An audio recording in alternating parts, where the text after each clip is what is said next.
Hello guys, this is Yash and welcome to funny GK tricks. तो आज हम लोग ज्योग्राफी का इंट्रोडक्शन देखने वाले हैं। इस वीडियो में हम लोग देखेंगे कि आखिर ज्योग्राफी होता क्या है और इसका क्या इतिहास रहा है। आखिर हम लोग इसको किस तरह से क्लासीफाई कर सकते हैं, क्या क्या इसकी ब्रांचेस होती हैं और हम लोग इसको कैसे पढ़ें। बुक से पढ़ें, इंटरनेट की वेबसाइट से पढ़ें या वीडियोस से पढ़ें। और आखिर बुक से पढ़ें तो कौन सी बुक से पढ़ें, लूसेंट से पढ़ें या एनसीईआरटी से पढ़ें या इनसे भी अच्छी कोई और बुक है।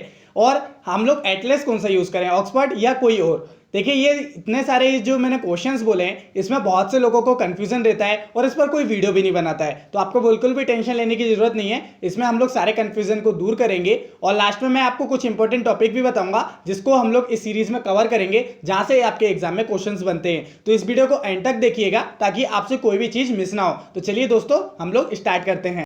तो हम लोग बेसिक से पढ़ेंगे। अगर आप ज्योग्राफी को फर्स्ट टाइम भी पढ़ रहे हैं तो आपको बहुत अच्छे से समझ में आने वाला है। तो देखिए, ये जो ज्योग्राफी वर्ड है, ये यूनानी भाषा, जिसको हम लोग इंग्लिश में ग्रीक लैंग्वेज कहते हैं, तो ये यूनानी भाषा के दो शब्दों से मिलकर बना है। पहला शब्द है आपका जियो, जिसका मतलब होता है अर्थ यानी कि पृथ्वी। दूसरा शब्द जो है वो ग्राफोस, जिसका मतलब होता है डिस्क्रिप्शन या वर्णन। या ओवरऑल अगर हम लोग देखें कि ज्योग्राफी होता क्या है, डिस्क्रिप्शन ऑफ द अर्थ, यानी कि जो पृथ्वी है, पृथ्वी का वर्णन ही आपका क्या कहलाता है, ज्योग्राफी कहलाता है। ये सिंपल लैंग्वेज में आपको ये समझ में आ गया कि आखिर ज्योग्राफी होता क्या है। अब देखिए, आप लोग को मालूम है कि ज्योग्राफी को हम लोग हिंदी में भूगोल बोलते हैं। भूगोल दो शब्दों से मिलकर बना है, भू और गोल, जिसमें भू वर्ड जो है वो भूमि के लिए यूज होता है और जिसे हम लोग पृथ्वी मानते हैं। ठीक है, तो ये जो है पृथ्वी क्या है, गोल है, इसलिए इसका नाम क्या रखा गया, भूगोल रखा गया। ओके, हालांकि अगर हम लोग और साइंटिफिक में जाएं, आज के समय में पृथ्वी का जो शेप है वो गोल नहीं है, आपको मालूम है वो जियोइड शेप है। ओके, तो इसको आप ध्यान रखना। तो ये जो डेफिनेशन है, इसके बारे में थोड़ा सा और हम लोग डिस्कस कर लेते हैं। तो आखिर ये डिस्क्रिप्शन ऑफ द अर्थ कहने का मतलब क्या है। देखिए, इसमें तीन चीजें आती हैं, उसको आप ध्यान से सुनिएगा। पहला तो हो गया हमारा एटमोस्फियर, ठीक है, जिसको हम लोग वायुमंडल कहते हैं। दूसरा हो गया हमारा लिथोस्फीयर, जिसको हम लोग स्थलमंडल कहते हैं। तीसरा हो गया हमारा हाइड्रोस्फीयर, जिसे हम लोग जलमंडल कहते हैं। ठीक है, और देखिए, इन तीनों को मिला के जो चौथा मंडल बनता है उसे हम लोग क्या कहते हैं, बायोस्फीयर कहते हैं। ठीक है, और ज्योग्राफी के अंदर हम लोग इन्हीं चारों मंडल का अध्ययन करते हैं। ये आपको याद होना चाहिए, ये आपको अच्छे से समझ में आ गया होगा कि ज्योग्राफी में आखिर हम लोग डिस्क्रिप्शन ऑफ द अर्थ का कहने का मतलब क्या है, जिसमें हम लोग एटमोस्फियर, लिथोस्फीयर, हाइड्रोस्फीयर और बायोस्फीयर का अध्ययन करते हैं। वही हमारा क्या है, ज्योग्राफी है। ओके, आई होप आपको ये अच्छे से समझ में आ गया होगा। अब कुछ फैक्ट आप ध्यान रखिएगा। जो हमारा भूगोल वर्ड है, इंग्लिश में जैसे ज्योग्राफी कहते हैं, ये जो भूगोल वर्ड है ये सूर्य सिद्धांत से लिया गया है। और देखिए, जो हमारा पद्म पुराण है वो भूगोल, खगोल और जो हमारा ज्योतिष शास्त्र है, इन तीनों में डिफरेंस के बारे में आपको पद्म पुराण में देखने को मिलेगा। तो आई होप आपको एक जनरल ओवरव्यू मिल गया होगा कि ज्योग्राफी क्या है। अब हम लोग ज्योग्राफी की कुछ हिस्ट्री देख लेते हैं कि डिफरेंट टाइम में कौन कौन से ऐसे ज्योग्राफर हैं जिन्होंने ज्योग्राफी में अपना जो है योगदान दिया है। तो हम लोग इसको भी तीन पार्ट्स में देखेंगे, एंशिएंट, मिडिवल और जो हमारा मॉडर्न है। ठीक है, देखिए, इंडिया में तो कई ज्योग्राफर रहे हैं, आपने सबके नाम भी सुने होंगे। जैसे चाणक्य थे, वो सिर्फ केवल जो उन्होंने अर्थशास्त्र लिखा था वो अर्थशास्त्र से रिलेटिव नहीं थे, वो ज्योतिष शास्त्र भी थे, एक ज्योग्राफर भी थे।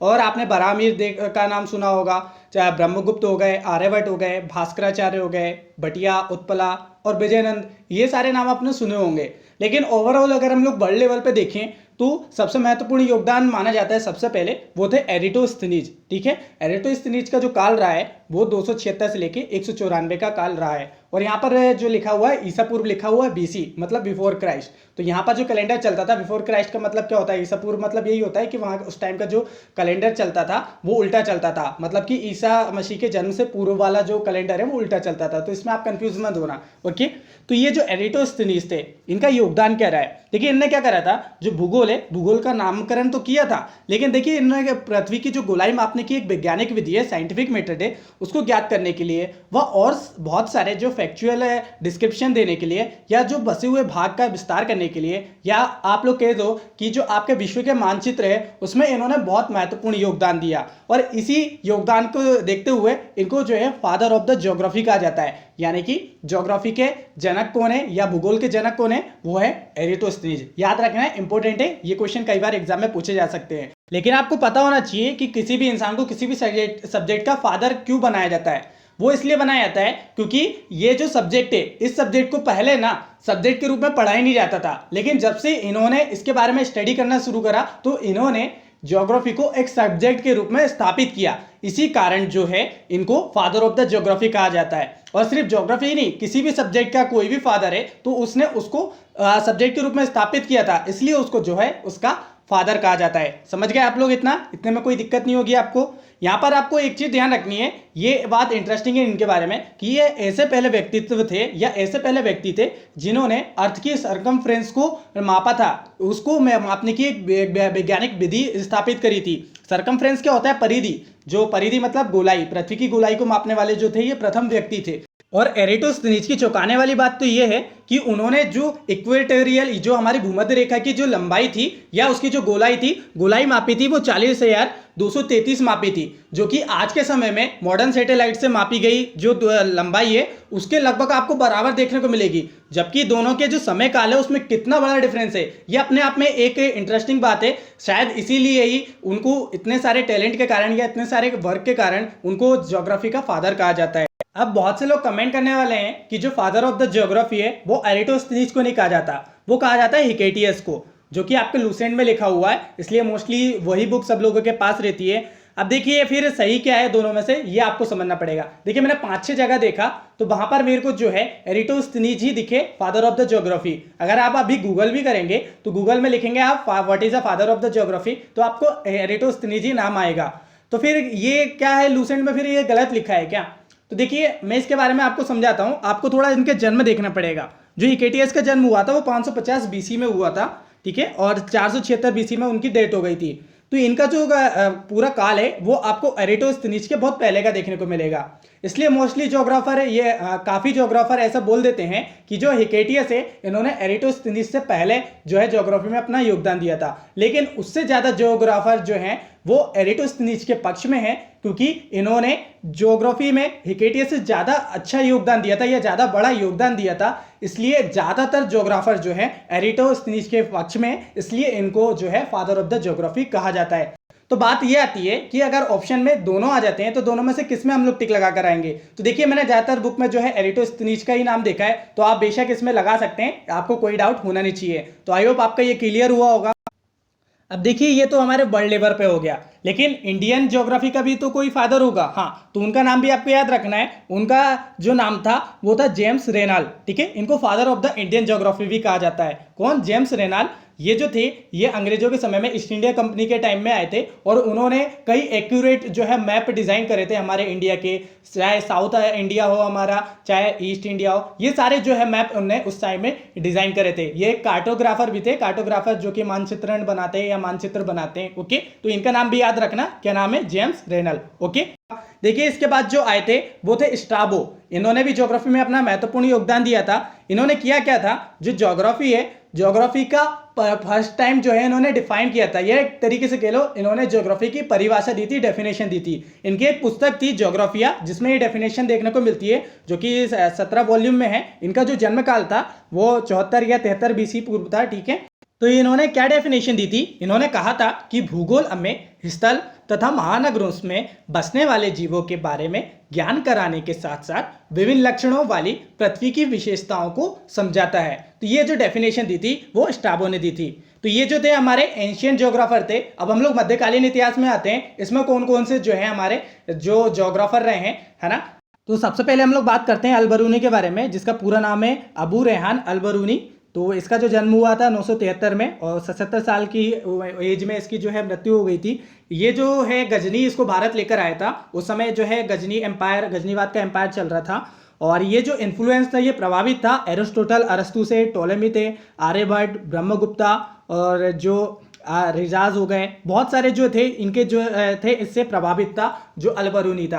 अब देखिए ये अधिकतर आपको इसमें दिख रहे होंगे, अधिकतर ज्योग्राफर भी हैं, हिस्टोरियन भी है। अब इन सब से प्रभावित होने के कारण कुछ ना कुछ तो इसका भी इंटरेस्ट उसमें जागा होगा। तो ये क्या था, ये इसको भी इंटरेस्ट था और ये एक ज्योग्राफर भी था, एंथ्रोपोलॉजिस्ट भी था और इसने भी ज्योग्राफी में अपना योगदान दिया था। तो ठीक है, आपको अल-बरूनी के बारे में भी ध्यान रखना है। इसके बाद इब्न बतूता का आपने नाम सुना होगा, जो कि अफ्रीका से आया था।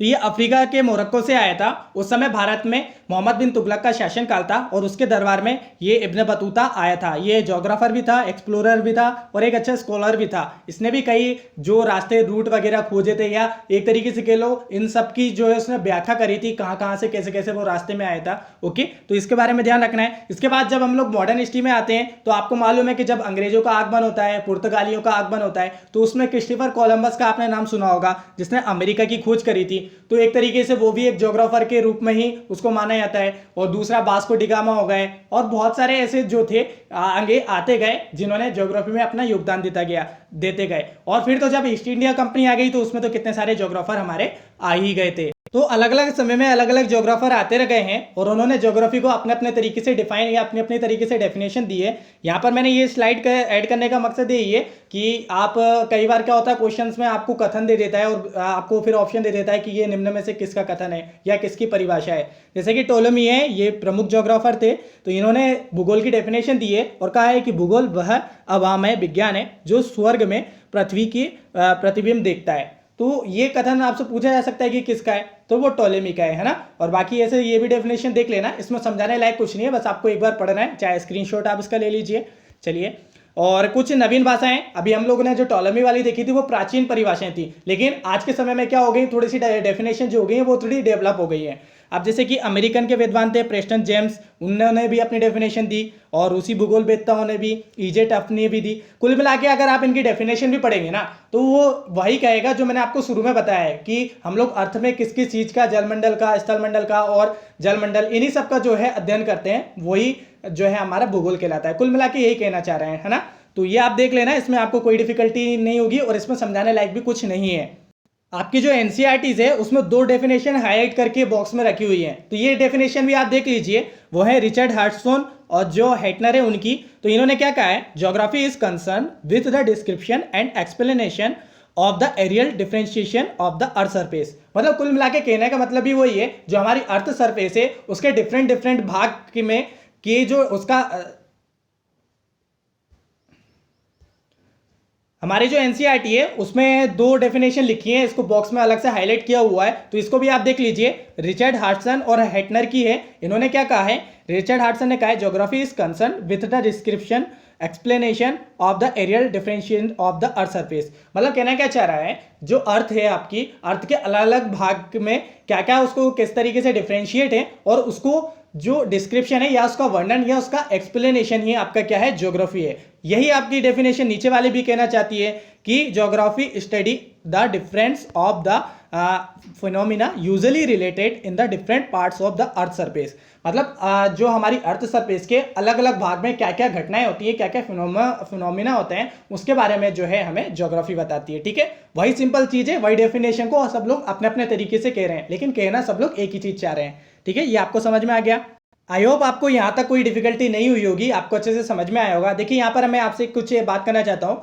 देखिए, अगर आप हमारे चैनल पर नए हैं तो चैनल को आप सब्सक्राइब कर लीजिएगा और सबसे इंपॉर्टेंट बेल आइकन प्रेस कर लीजिएगा, क्योंकि बहुत सारे लोग सब्सक्राइब करके चले जाते हैं लेकिन बेल के आइकन को प्रेस नहीं करते हैं, जिससे मेरी वीडियो का नोटिफिकेशन उनके पास नहीं पहुंच पाता है। जनरली ये चीज़ मैं आपको बोलता नहीं हूँ, हर बार वीडियो के लास्ट में बोलता हूँ, लेकिन ये जो वीडियोस हम लोग सीरीज स्टार्ट करे हुए हैं इसका बेनिफिट और लोगों को भी मिलना चाहिए। आप चाहें तो उन लोगों के साथ भी शेयर कर सकते हैं, सारे दोस्तों के साथ, ताकि उनको भी बेनिफिट मिल सके। देखिए एक्चुअली होता क्या है, क्लास में अगर 2-3 लोग हो तो 2-3 लोगों को पढ़ाने में ना तो टीचर को इतना मजा आता है और ना बच्चों को पढ़ने में मजा आता है, लेकिन जब क्लास पूरी भरी हो तो वो वहां पर एक माहौल ही अलग क्रिएट होता है, पढ़ाई का लेवल भी अलग होता है। तो आप लोग इसमें सपोर्ट करिएगा ताकि सब लोग को भी बेनिफिट मिल सके और आपको भी बेनिफिट मिल सके। ठीक है, तो चलिए यही आपको कहना था।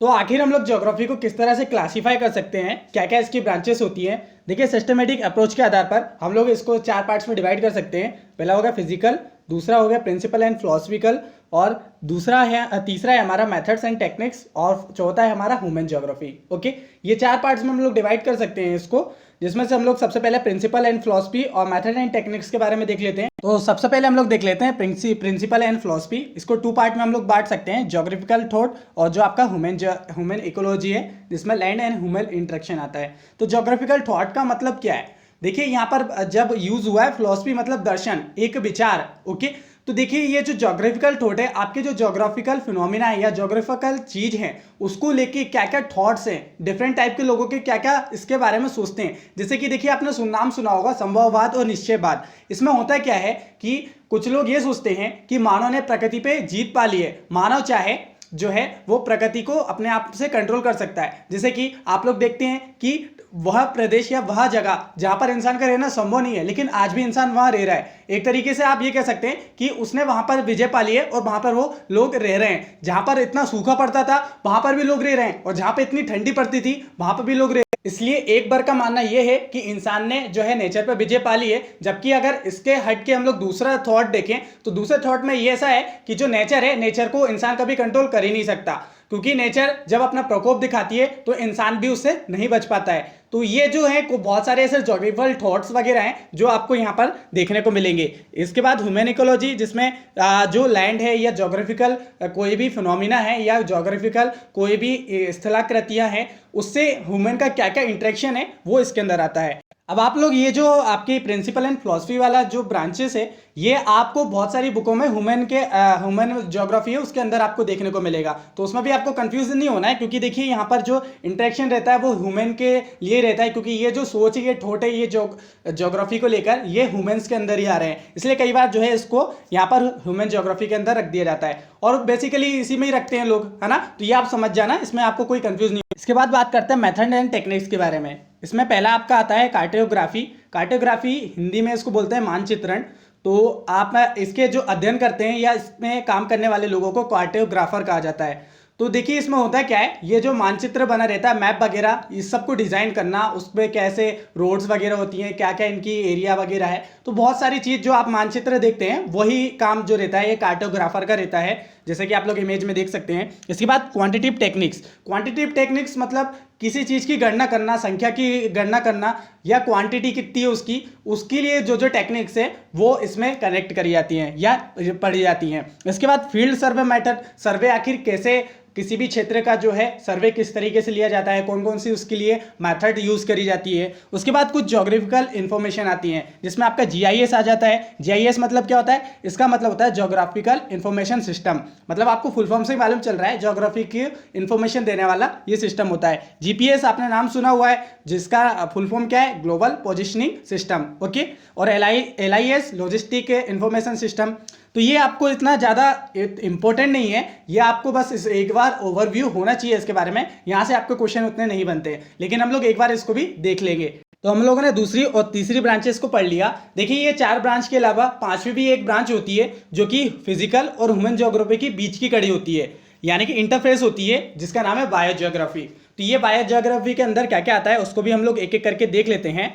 तो देखिए ये सबसे पहले हम लोग देखते हैं हमारा फिजिकल ज्योग्राफी के बारे में, उसके अंदर क्या क्या आते हैं। फिर हम लोग देखते हैं हमारी ह्यूमन ज्योग्राफी के अंदर, उसके अंदर क्या क्या आते हैं। फिजिकल ज्योग्राफी में आपका आ जाता है जियोमॉर्फोलॉजी, यानी कि भू आकृतिक विज्ञान। इसके अंदर देखिए क्या क्या चीज़ आती है, इसको मैं अच्छे से एक्सप्लेन अभी आगे करने वाला हूँ। बाकायदा उसको हम लोग इमेजेस से देखेंगे कि क्या क्या चीज़ें इसके अंदर आती हैं। अभी आप इसका सिर्फ क्लासिफिकेशन देख लीजिए फ्लो चार्ट में, ओके। क्लाइमेटोलॉजी यानी कि जो जलवायु विज्ञान है, ओके। और हाइड्रोलॉजी, हाइड्रोलॉजी मतलब कि जो जल विज्ञान है, इसको आप ओशनोग्राफी भी कई बार कह देते हैं, ओके। उसके बाद सोइल ज्योग्राफी यानी कि जो मृदा भूगोल है वो। और अगर हम लोग ह्यूमन ज्योग्राफी में बात करें तो ह्यूमन ज्योग्राफी में हमारा आ जाता है सोशल एंड कल्चरल ज्योग्राफी। उसके बाद जो है हिस्टोरिकल ज्योग्राफी कि ह्यूमन इंसान पहले कैसे रहते थे, कैसे उनका एवोल्यूशन हुआ, ज्योग्राफिकल कंडीशन कैसे कैसे चेंज हुई, वो वगैरह इसमें आ जाती है। Population and settlement. Population and settlement मतलब आवास जो रहता है उसका 2 तरीके का रहता है, एक तो रूरल्स में रहता है या तो अर्बन्स में रहता है, यानी कि शहरों में रहता है। उसके बाद पॉलिटिकल, इकोनॉमिक्स। इकोनॉमिक्स में आपका जो आ जाता है वो एग्रीकल्चर आ जाता है, इंडस्ट्री आ जाता है, टूरिज्म आ जाता है, ट्रेड एंड ट्रांसपोर्ट आ जाता है, इंफ्रास्ट्रक्चर एंड सर्विस सेक्टर जो है वो आपके ह्यूमन ज्योग्राफी के अंदर आते हैं। तो ये जो है फ्लो चार्ट से आपको अच्छे से क्लियर हो रही होगी एक इमेज कि आखिर किसके अंदर क्या क्या सेक्टर आते हैं और क्या क्या हम लोग को इन ज्योग्राफी के अंदर पढ़ना पड़ता है। देन बायो ज्योग्राफी के बारे में बात करें तो इसमें प्लांट ज्योग्राफी आ जाती है। प्लांट जो रहते हैं, प्लांट का कनेक्शन आपको जो है फिजिकल ज्योग्राफी से भी कनेक्ट देखने को मिलेगा और ह्यूमन ज्योग्राफी से भी कनेक्ट देखने को मिलेगा। जू ज्योग्राफी हो गया हमारा, और जू ज्योग्राफी मतलब जीव भूगोल, ओके। इन्वायरमेंटल ज्योग्राफी और इकोलॉजी। तो ये सब जो हैं आपके ज्योग्राफी के अंदर आते हैं। तो आई होप आपको ये ब्रांच जो है ये अच्छे से क्लियर हो गया होगा। देखिए ये वाला जो क्लासिफिकेशन है ना, आपको हर बुक में अलग अलग तरीके से देखने को मिलेगा। कहीं बस 2 पार्ट्स में डिवाइड कर दिया, फिजिकल एंड ह्यूमन ज्योग्राफी, कहीं 4 पार्ट में, कहीं 3 पार्ट में। तो ये देखिए ये वाला जो मैंने फ्लो चार्ट लिया है ये आपके एनसीईआरटी से लिया है। तो मुझे लगता है कि उससे ज़्यादा अभी ऑथेंटिक और कोई बुक नहीं है अपने इंडिया में, तो इसलिए मैंने इसके आपको पढ़ाया है। और ये काफ़ी सिंपल भी है और इसमें आपको कोई डिफिकल्टी नहीं हो रही होगी। चलिए अब एक एक करके हम लोग डिटेल में देखेंगे कि इनके अंदर क्या क्या चीज़ हम लोग स्टडी करते हैं। तो ये एक और फ्लो चार्ट है सिंपल वाला, इसको भी आप देख सकते हैं, स्क्रीनशॉट लेके इसको पढ़ लीजिएगा। अब देखिए सबसे पहले अब हम लोग फिजिकल ज्योग्राफी को थोड़ा सा डिटेल में देख लेते हैं कि आखिर क्या क्या इसके अंदर चीज़ें आती हैं। तो फिजिकल ज्योग्राफी को हम लोग जो है इसे डायग्राम के माध्यम से समझेंगे। ओके, चलिए एक एक करके स्टार्ट करते हैं। सबसे पहले बात करते हैं हम लोग क्लाइमेटोलॉजी के बारे में, यानी कि जलवायु विज्ञान। तो देखिए जो इसके साइंटिस्ट रहते हैं क्लाइमेटोलॉजी के, उनको क्लाइमेटोलॉजिस्ट कहा जाता है। और ये जो रहता है अगर हम लोग अलग से हमारे पूरे क्लाइमेट या पूरे मौसम का अध्ययन करते हैं तो उसको हम लोग मेट्रोलॉजी कहते हैं। इसमें जो है मौसम का अध्ययन करा जाता है और मौसम और क्लाइमेट में काफ़ी अंतर होता है। ये चीज़ मैं पहले भी आपको बता चुका हूँ, ठीक है। जो मौसम आपका रहता है वो डे टू डे चेंज होता है, टाइम टू टाइम चेंज होता है, लेकिन जो क्लाइमेट है वो आपके 30 से 40 वर्ष बाद जो है वहाँ का चेंज होता है, ठीक है। तो इसमें अभी ज़्यादा डीपली नहीं जाएंगे, ऑलरेडी वीडियो बना चुका हूँ, आप वो भी देख सकते हैं। तो इसके अंदर आपका जो है पूरा वायुमंडल आता है। वायुमंडल की क्या क्या संरचनाएं होती हैं, क्या क्या उसकी लेयर्स वगैरह होती हैं, आपने सुना होगा क्षोभ मंडल, समताप मंडल, आपका आयन मंडल और बहिर्मंडल। ये सारे जो मंडल वगैरह हैं इसकी संरचनाएं वो आपके क्लाइमेटोलॉजी के अंदर आती हैं। और इसके अंदर आपके आते हैं हवा किस तरीके से कहाँ पे कैसी चलती है, जहाँ पे कम प्रेशर रहता है वहाँ पे कैसी चलती है, जहाँ पर हाई प्रेशर रहता है वहाँ पर कैसी हवाएं चलती हैं, हवा का ओरिजिन कहाँ से होता है, ये सारी चीज़ इसमें आती है। उसके बाद बादल किस तरीके से बनते हैं और पानी कहाँ पर गिरता है। अब देखिए जैसे यहाँ पर हरियाली आप जहाँ जहाँ हरियाली देख रहे हैं तो यहाँ पर क्या होता होगा, बारिश होती होगी। लेकिन बहुत सारी जगह ऐसे भी हैं जैसे डेजर्ट हो गए, वहाँ पे बारिश कम होती है। क्यों कम होती है, ये सारी चीज़ हम लोग इसमें अध्ययन करते हैं। जैसे कि माउंटेन में बारिश अलग तरीके की होती है, वहाँ पर आपको जो दिखेगी बर्फ के फॉर्म में बारिश होती हुई दिखेगी। समुद्र में बारिश अलग तरीके से होती है। आपने जल चक्र का नाम सुना होगा। जल चक्र में क्या होता है, सारे जो हमारे सोर्स रहते हैं वहाँ से क्या होता है, भाप के रूप में या एवेपोरेशन होता है, फिर वो जाके क्या करते हैं, बादल बनाते हैं, फिर इस तरीके से बारिश होती है। तो कुल मिला के ये जो हम लोग पूरा क्लाइमेटोलॉजी में जितने भी हमारा एटमॉस्फेयर है उसमें जितनी भी क्रियाएं होती हैं वो सारी चीज़ का हम लोग अध्ययन क्लाइमेटोलॉजी में करते हैं। देन हम लोग बात करते हैं जियोमॉर्फोलॉजी के बारे में। तो जियोमॉर्फोलॉजी जो है हम लोग फिजिकल ज्योग्राफी के टर्म्स में पढ़ते टाइम इसको यूज़ करते हैं, लेकिन इसका अलग से अध्ययन जो करता है उसको जियोलॉजिस्ट बोलते हैं या जियोलॉजी में उसका अध्ययन करा जाता है। तो ये भू आकृतिक विज्ञान में होता क्या है, तो देखिए आपको जितनी भी चीज़ें यहाँ पर दिख रही है ना, जितनी भी स्थलाकृति दिख रही है ये डायग्राम में, उन सब का अध्ययन तो करते हैं। साथ ही जैसे कि हम लोग एक एक करके बात करते हैं, जैसे माउंटेन कितने प्रकार के होते हैं, इनकी उत्पत्ति कैसे हुई, ये कैसे बने और किस काल में बने। उसके बाद जैसे रिवर कब से आई, किसकी कितनी टाइप की रिवर्स होती है। और उसके बाद जैसे आपने ये डेल्टा देख लिया, डेल्टा क्या होता है, एस्चुरी क्या होती है, आपकी मुहाना क्या होता है। जैसे कि आपने लेक सुन ली, लेक्स कितने प्रकार की होती है, कि इसका ओरिजिन कैसे होता है। समुद्र हमारे कितने हैं, समुद्र क्या होते हैं, महासागर क्या होते हैं। तो महासागर वो तो आपका ओशनोग्राफी में आ जाएगा, लेकिन जो स्थलाकृतियाँ होती हैं वो सारी चीज़ का हम लोग अध्ययन करते हैं। वोल्केनो कैसे बनते हैं, डेजर्ट कैसे बनते हैं। जैसे ये फ्लड प्लेन है, मतलब कि बाढ़ से जो एरिया बना है, मैदानी क्षेत्र बना है, प्लेन एरिया वो है। अब इन सबको ये कैसे बनते हैं, कैसी इनकी क्रिया होती है, यहाँ तक कि ये ऊपरी वाली चीज़ नहीं, इसके अंदर भी हम लोग जाके पढ़ते हैं। पृथ्वी में पढ़ते हैं पृथ्वी की आंतरिक संरचना के बारे में, पृथ्वी की उत्पत्ति कैसे हुई, हमारा जो है ब्रह्मांड कैसे आया। ये सारी चीज़, बहुत सारी चीज़ जो है हम लोग जियोमॉर्फोलॉजी के अंदर करते हैं, और जो कि बहुत ज़्यादा स्कोरिंग सब्जेक्ट है और इसका जो सिलेबस भी बड़ा रहता है, लेकिन आपको बहुत ही इंटरेस्टिंग और मज़ेदार होता है। तो इसमें जो है हम लोग जैसे कि प्लेट आपने सुना होगा, प्लेट टेक्टोनिक सुना होगा, प्लेट विवर्तनिकी बोलते हैं कि प्लेट कैसे टकराती है, कैसे माउंटेन का निर्माण होता है, बहुत सारी चीज़ें हैं। ओके, तो आई होप आपको एक ओवरव्यू मिल गया होगा जियोमॉर्फोलॉजी के बारे में। बाकी तो हम लोग इसको डिटेल में एक एक करके लेक्चर पढ़े नहीं वाले हैं। ओके, तो ये आपको समझ में आ गया। देन हम लोग बात करते हैं सॉइल ज्योग्राफी के बारे में। तो आपको नाम से ही पता चल रहा होगा, इसमें हम लोग जो है मिट्टी का अध्ययन करते हैं। मिट्टी कितनी प्रकार की होती है, लाल मिट्टी, लेटेराइट मिट्टी, ओके,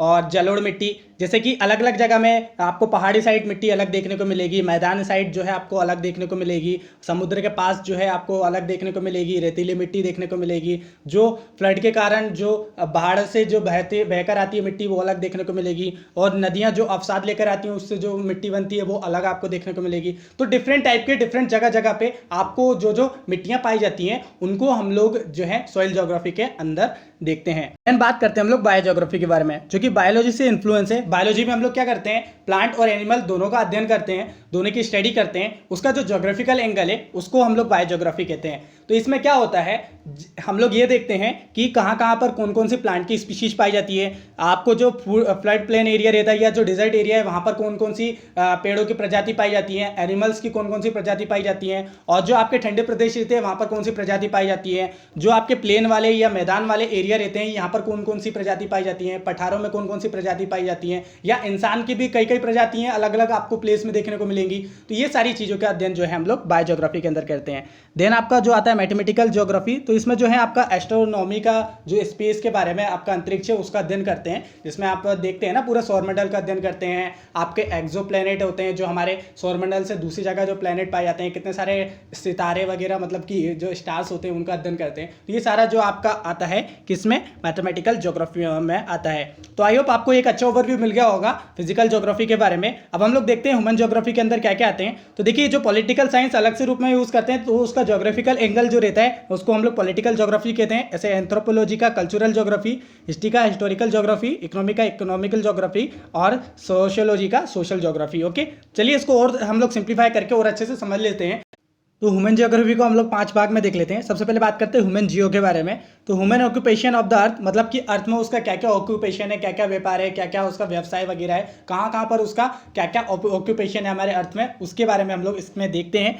एथनिक कंपोजिशन, मतलब कि उसका प्रजातीय संगठन क्या क्या है, किस किस प्रजाति के लोग कहाँ कहाँ डिवाइड है, किस किस जगह में पाए जाते हैं, वो सारी स्टडी हम लोग इसके अंदर करते हैं। प्रोसेस ऑफ एवोल्यूशन, आखिर ये जो सोसाइटी है, ये जो प्रजाति है, या जो आज के समय में जो समाज है, इसका एवोल्यूशन कैसे हुआ, कैसे इसका विकास हुआ, पहले कैसा था और अब कैसा है। तो देखिए इसके बाद जो आपका ह्यूमन एडॉप्टेशन आता है वो उसके अंदर हम लोग अध्ययन करते हैं। पॉपुलेशन जियोग्राफी, इसमें आखिर पॉपुलेशन ग्रोथ कैसे हो रही है, पॉपुलेशन की ग्रोथ कहाँ पर कितनी है, कहाँ पर कम है, उसके सारे चीज़ के बारे में इसमें हम लोग बात करते हैं। इसके बाद पॉपुलेशन डिस्ट्रीब्यूशन, पॉपुलेशन का किस तरीके से कहाँ का डिस्ट्रीब्यूशन है।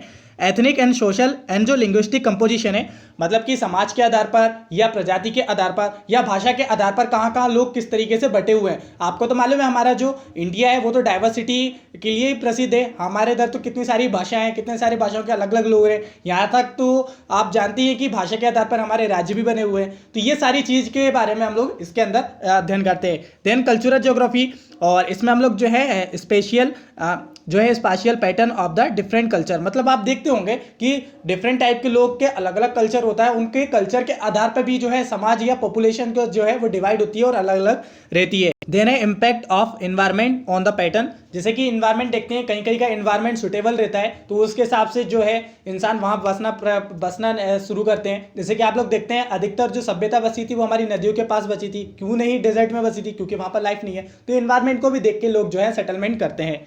Then settlement geography, evolution of the human settlement, मतलब कि जो ह्यूमन का निवास करना कैसे कैसे इवॉल्व हुआ, कैसे कैसे उसका विकास हुआ।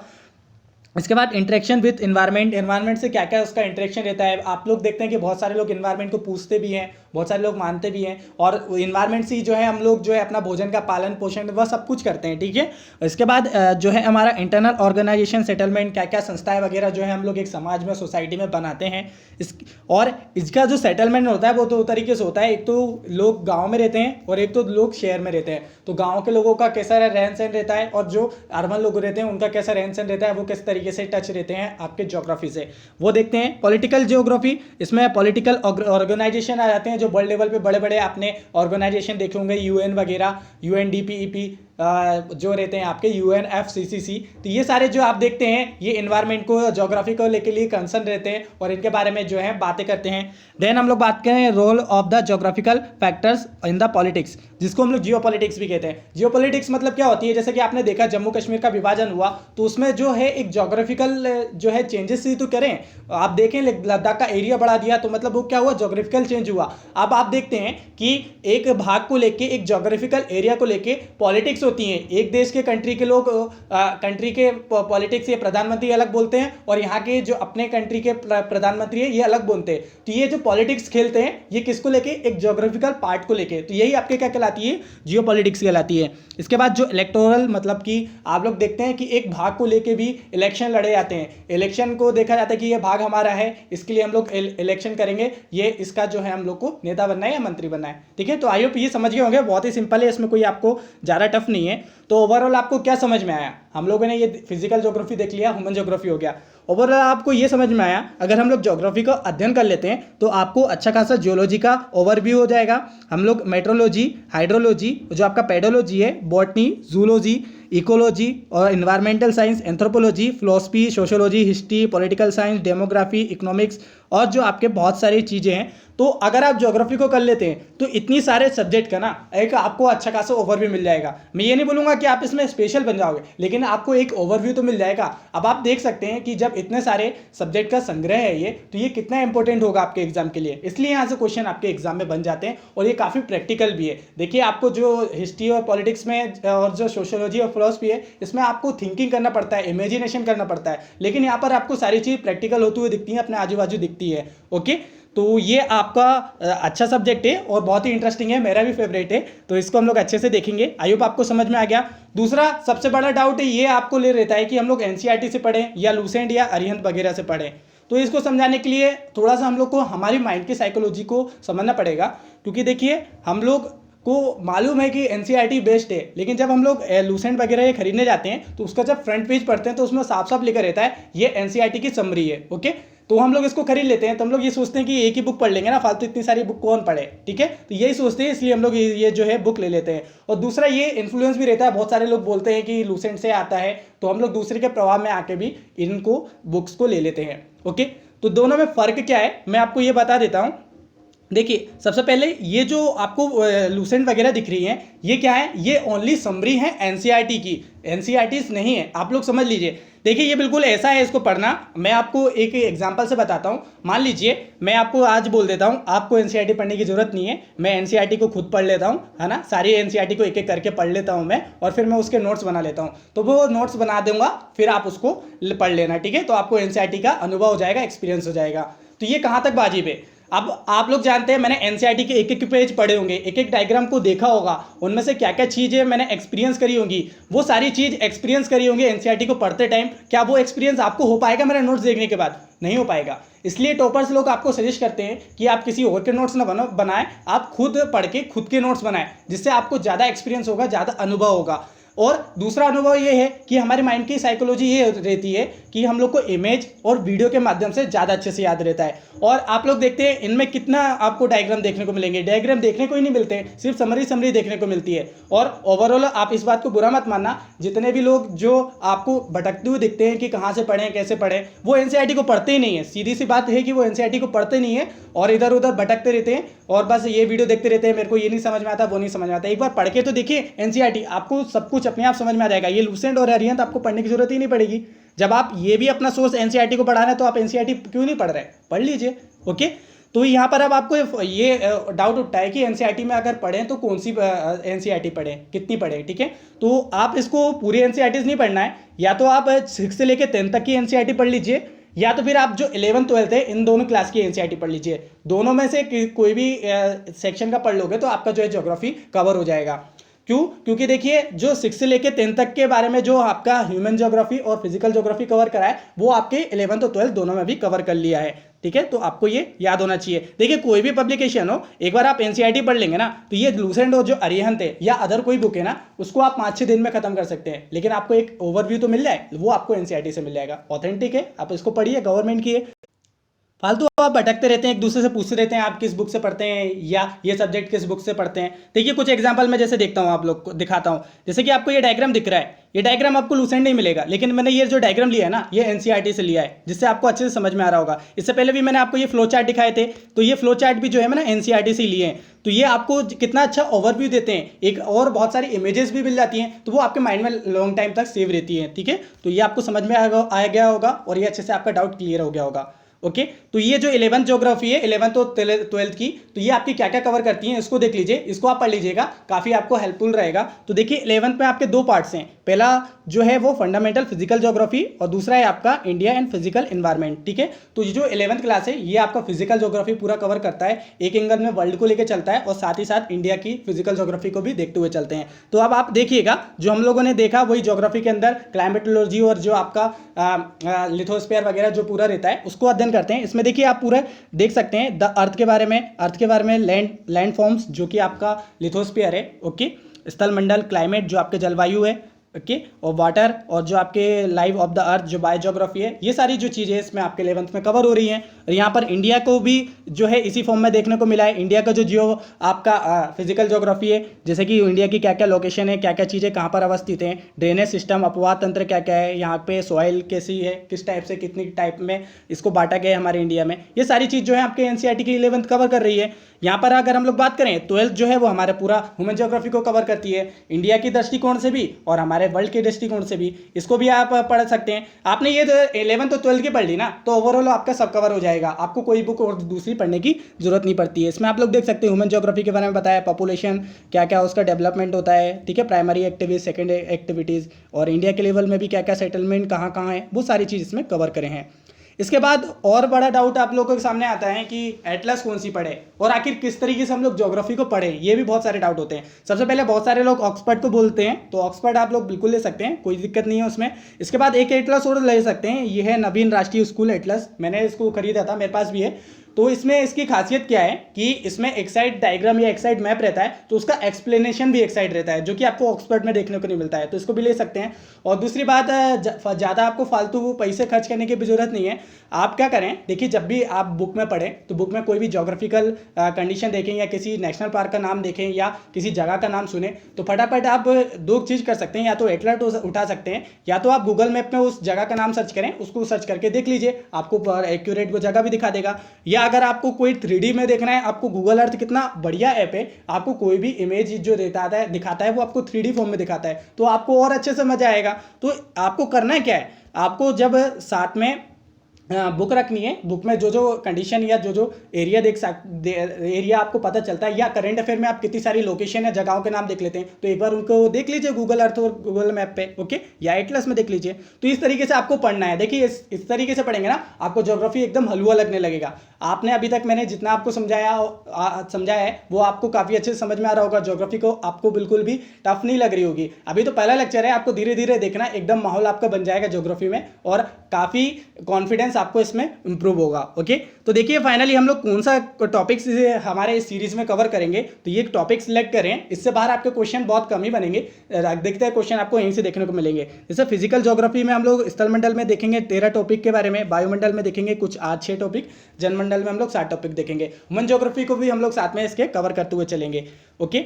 और इसमें देखेंगे हम लोग भूगोल में, भारत के भूगोल में, तो टोटल 22 जो है मैंने इसमें सेलेक्ट करें, यही टॉपिक पे हमारी वीडियोस आएंगी। देखिए हमारी जो वीडियोस चलेंगी दोनों पैरेलल चलेंगी, ये हम वर्ल्ड ज्योग्राफी और इंडियन ज्योग्राफी दोनों को, जैसे हमारी 11th क्लास की एनसीईआरटी है, दोनों को पैरेलल लेके चलेंगे। तो मेरा सोर्स भी एनसीईआरटीज रहेंगी और अदर बुक भी रहेंगी, ठीक है, तो आपको बिल्कुल भी फिक्र करने की जरूरत नहीं है। आई होप आपको ये वीडियो जो है अच्छा आया होगा, बहुत सारे डाउट आपके क्लियर हुए होंगे। तो आपको वीडियो कैसा लगा कमेंट करके जरूर बताइएगा, और दोस्तों के साथ फटाफट शेयर कर दीजिए, क्योंकि सबको इसका बेनिफिट मिल सके। ज़्यादा से ज़्यादा लोग जुड़ेंगे तो मुझे भी मजा आएगा, आपको भी मजा आएगा, ठीक है। नए हो तो चैनल को सब्सक्राइब कर लीजिएगा। मिलते हैं अगले वीडियो में। जय हिंद, जय भारत।